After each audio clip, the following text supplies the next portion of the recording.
My name is Galen Matos, and this is my speech presentation, and the topic is the diabetes epidemic in the U.S., causes and recommendations, and this is my audience.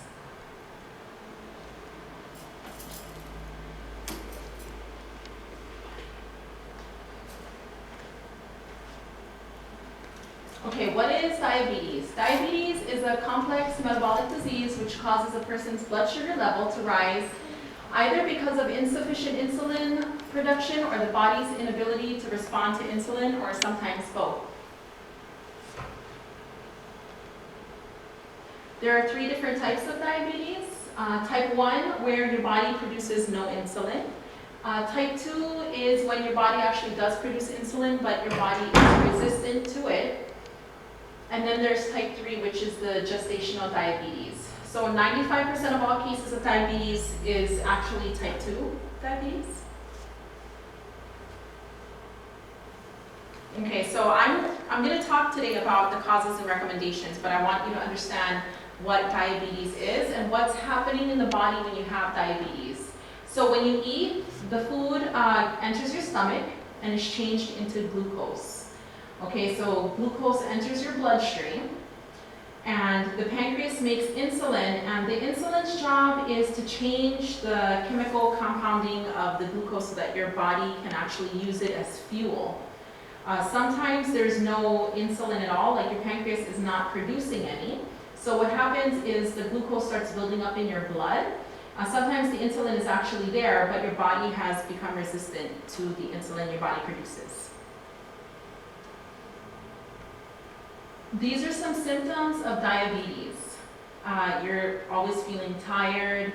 There's frequent urination because when your body doesn't have glucose to burn as fuel, it starts to break down the proteins in your own system, which then causes bladder irritation. There's sudden weight loss because your body is now using its own proteins.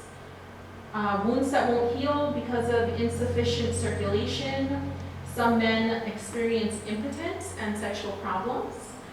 You always feel hungry even though you're eating a lot. You start to get blurry vision. Numbness or tingling in the hands and feet is another symptom of bad circulation. You're always thirsty because of the frequent urination, and some women experience lots of vaginal infections. So the prevalence of diabetes in the United States. This is a graph showing you the rise in numbers from 2010 to 2012. So there was a major increase. Approximately 1 in every 4 people are undiagnosed that have diabetes, and there's approximately 86 million Americans with pre-diabetes. What causes diabetes? Number 1, abnormal pancreatic function, and that is when your body is actually producing the insulin or actually not enough of it. A diet high in sugar and fat, which then leads to being overweight and a sedentary lifestyle. Smoking contributes. Lack of exercise is probably the biggest, and genetics and family history. So if you have any immediate family members with diabetes, you have a great risk of becoming diabetic as well. So some of the effects of having diabetes.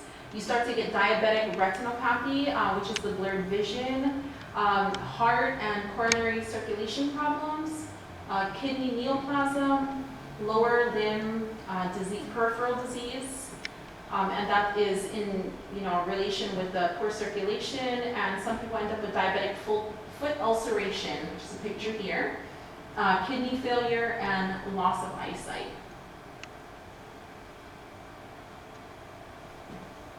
So just some things to show you what happens when you have diabetes.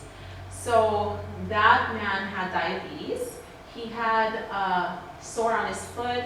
Due to poor circulation, he ended up with gangrene. His foot was amputated. That's what a person with diabetic retinopathy sees, the blurred vision, and the picture on the left is normal vision.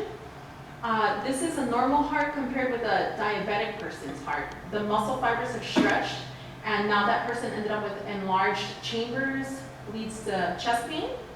And this one was my favorite picture. So these babies are the same age. This mother who gave birth to him had diabetes, gestational diabetes. So, and then that baby's mom didn't have diabetes. So what happened was the glucose, it ends up in the baby, and the baby ends up gaining all this weight because of the high glucose.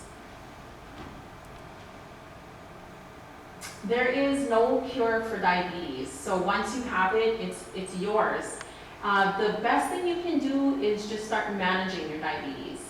You can do meal planning, maintaining a healthy weight, an exercise program, diabetes medication, monitoring of blood glucose levels, and education about diabetes. So once you're diagnosed, normally your physician will send you to diabetic counseling so that you can maintain a healthy program and monitor your blood glucose levels closely.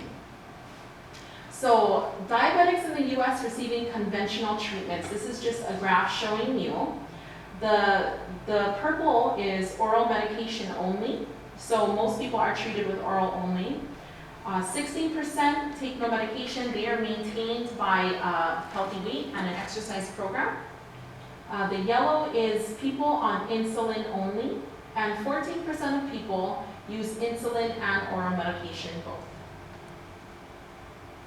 So there are financial effects when you have diabetes. So this is showing you the financial effects of the epidemic in the US.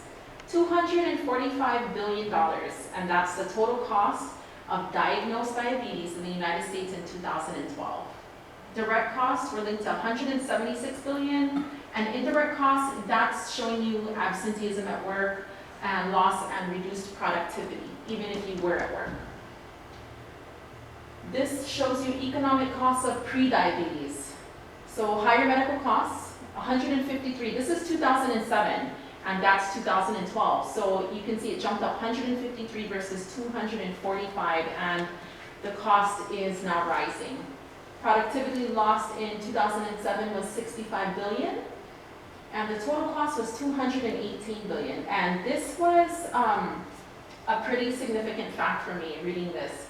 The total burden for each American, regardless if you have the diagnosis of diabetes or not, $700 per person annually. And that can be attributed to when someone doesn't show up at work, or how costs get afflicted on people who don't even have the disease. So 23% of the total US healthcare costs are attributed to diabetes. It's a huge epidemic. And who's paying for diabetes? Medical insurers. So 62% of people with diabetes have government insurance, and that's insurance that we all contribute to. 34.4% of people had private insurance, and 3% had no insurance, so that's out-of-pocket costs. Diabetes is the primary reason for 1/3 of physician visits and nearly 40% of outpatient hospital visits. A person with diabetes will spend on average $13,700 per year, and $7,900 of that amount can be attributed to diabetes directly. This, I know it's cheesy, but is one of my favorite sayings: an ounce of prevention is worth a pound of cure.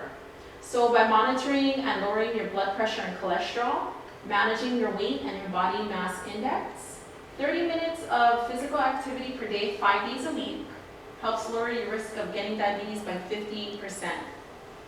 Eating a healthy diet with less fats, more fiber can prevent your diabetes from happening. Oh, and not smoking too.